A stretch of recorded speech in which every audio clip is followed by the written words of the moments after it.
Ladies and gentlemen, welcome back to the analysis of YOLENO TV. I hope you well from wherever you watch this channel. Erastus Edung Eakon. I, Erastus Edung Eakon. Erastus Edung Eakon has a huge task. And this task that Erastus Eakon has is to convince Kenyans that he is with them. You know, at the moment, we can say that for him to clear or to convince Kenyans to believe in him, to trust in his capabilities, then he must make sure that the petitions which have been filed against some 4 members of parliament or leaders about the recalling, he must make sure that he does justice to those constituents. Now, for that to happen, Erastus Edung Eakon will have to convince the people of Kikuyu constituency that if they don't want ICHUNGWA, then he can as well deem ICHUNGWA unfit. So Erastus Edung Eakon has a huge task ahead of him. So I'd like us to go into a statement which he made when he was reacting to the numerous petitions filed. So going forward, of course, it's the right of every Kenyan to exercise that right of recall under the Constitution. And as IEBC, we will be there to do that which we can or which the law allows us. We will receive those petitions, we will examine them, and then we will, of course, respond to them. I understand that petitions against ICHUNGWA ziko abnormal, zimepita kiwango. So how is Erastus Eakon going to address this matter? Because there are 2 things here. One, ICHUNGWA is a close ally of William Ruto. Yes. But ICHUNGWA is disliked by the people he represents. So the people he represents wants him out. But William Ruto will want to protect him.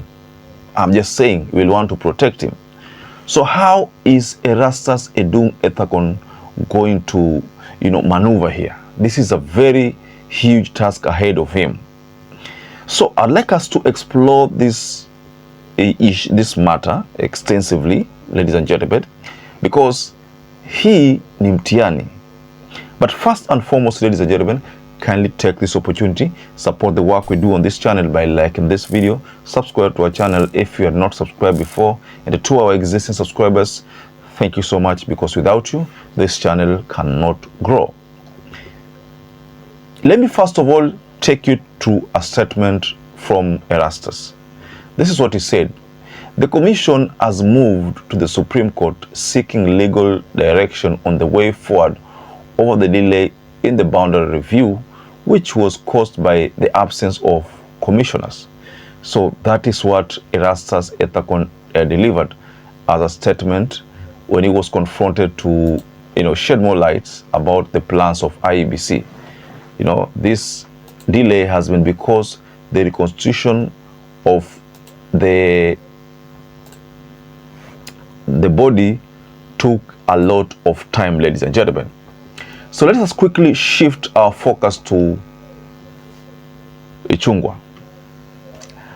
How many of you believe that ICHUNGWA will be ousted as a result of the overwhelming petitions filed against him? Do you believe that the IEBC will do the necessary according to the people's request?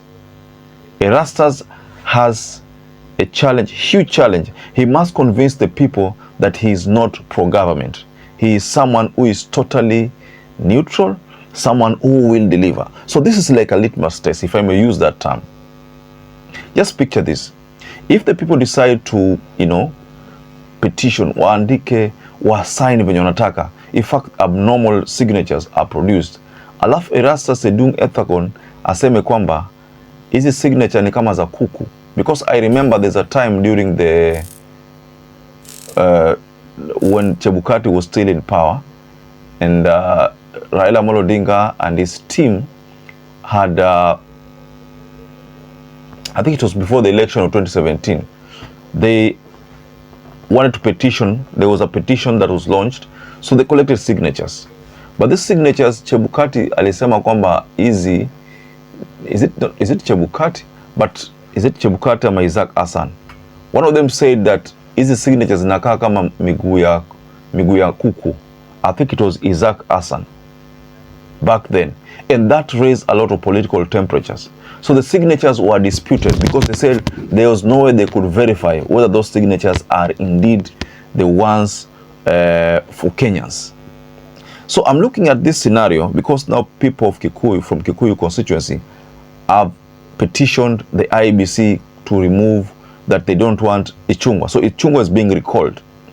So this recalling of ICHUNGWA, hii inasema kwamba ni a litmus test. How Edung Eakon is going to survive this onslaught. Hapo kuna shida. In the event that he chooses to ignore the signatures and say that ni kama miguu ya kuku, kama vile tulisikia from Isaac Hassan, then Erastus Edung Eakon, the IEBC chair, atakuwa ameconvince wale watu kwamba yeye hayuko na watu, that yeye ni pro-government. Believe me, there's nothing else that people will want to believe, as a conclusion, there's nothing else that people will want to conclude on apart from yeye ni mtu wa serikali. That is what is going to come up if at all it decides not to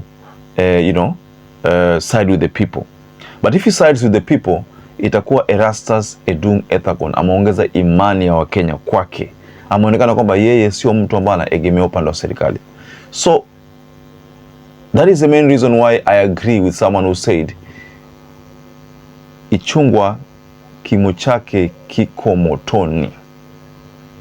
ICHUNGWA might not survive if at all the petitions, the signatures meet the right standards, the signatures are of the right number. So ICHUNGWA itabidi aache ile kiti, na ICHUNGWA kwa ile kiti inamaanisha kwamba yeye tena itabidi avai tena, na kuvai tena hapo ndio kuna kazi, kwa sababu wale watu pale wameamua hawamtaki tena. So kwa sababu hawamtaki tena, ICHUNGWA anajua kwamba yeye the only thing left ni kwamba if Ruto secures a second term, basi yeye achukuliwe kama waziri. If I'm not saying that he will, I'm saying that if he does that, I know someone is going to react there and say that and tell me that you if usitumia kabisa, because sisi tunajua ni one term. Of course, that is what people are talking about, one term. But you know, hiyo inamaanisha lazima kura ipigwe. Kura nitaamua kama ni one term ama ni two term. So ladies and gentlemen, allow me to rest my case there, but just go below in the comment section and tell us what to think about the next move for Erastus Edung Eakon. Do you think Erastus is going to side with the people or with the government? Just go below in the comment section and you can offer your reaction. So perhaps if you're watching this video and you've not subscribed, take 1 second and subscribe, like this video. Until you catch up again, stay safe and stay blessed.